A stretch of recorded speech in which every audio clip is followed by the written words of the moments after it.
Hi there, my name's Leonie and I'm a working wing coach for the Barnsley team.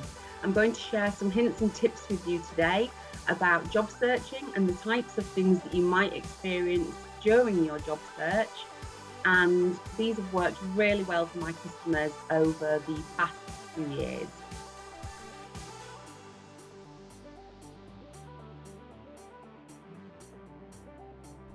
So my first tip, so tip number one, is think really specifically about what type of work you'd like to do and have the right experience for.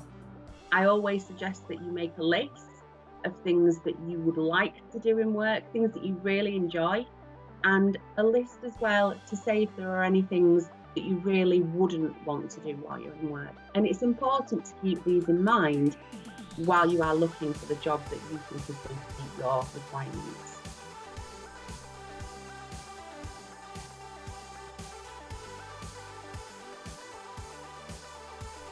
Tip number two. So it's useful to think about particular employers who offer those kinds of roles, then go to their websites and see if there are any current vacancies.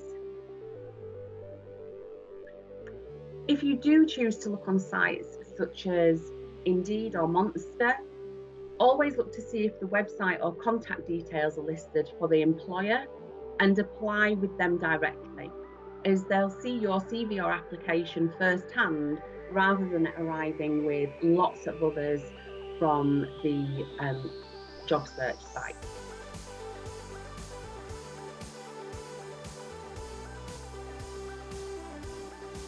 Tip number three. At this point, I advise my customers to look at their CVs and see whether the skills, attributes, and experience that the job they want are highlighted strongly enough in their CV and adapt as necessary.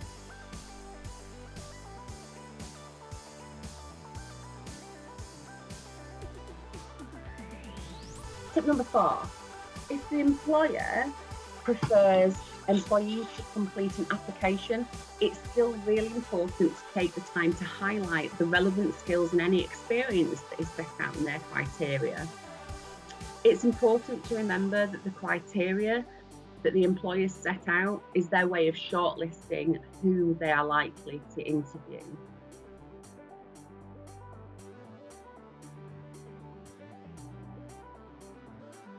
Number five, make a checklist of all the essential and desirable criteria that the employer is looking for, and then make sure that you use 1 to 2 examples per essential or desirable criteria. And I think it's worth knowing that unless categorically stated otherwise on the selection criteria, don't be put off by using examples of things that you do in your daily life rather than work experience. So for example, if someone asks about procurement and have you had an experience with procurement, I would probably advise somebody to think about the times that they go out grocery shopping and the types of things that you do when you're trying to work out best value. It's not always transferable, but you have lots of transferable skills that lots of employers like to hear about. So just make sure that there isn't anything prohibiting you from using transferable life skills rather than on-the-job skills in those applications.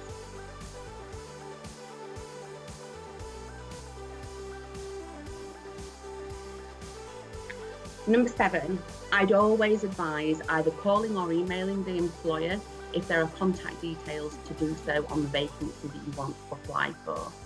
The reason that I suggest this is because it shows that you have interest in their company, and it also gives you the opportunity to ask any questions that you haven't found the answers to in the job or person specifications.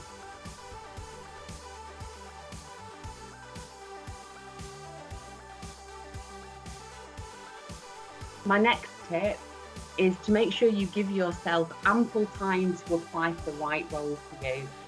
Application forms can be lengthy and quite tiring, and I think everybody experiences that. So I advise completing your application over the course of 2 to maybe even 3 days.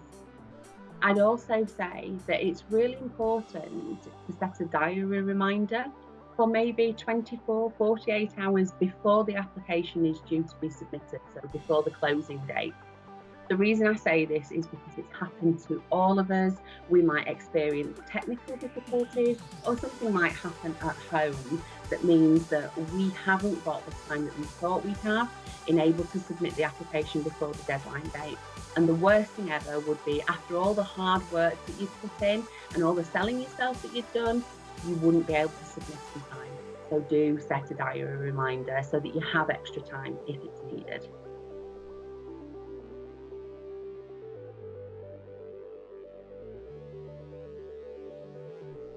So the next tip is, if the employer does prefer a CV, it's really important to have someone else take a look.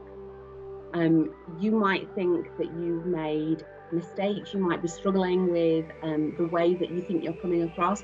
I'm sure that it looks great, I'm sure that it sounds brilliant, but it's always worthwhile getting somebody else to take a look to see whether there's anything that they think you're selling yourself short on.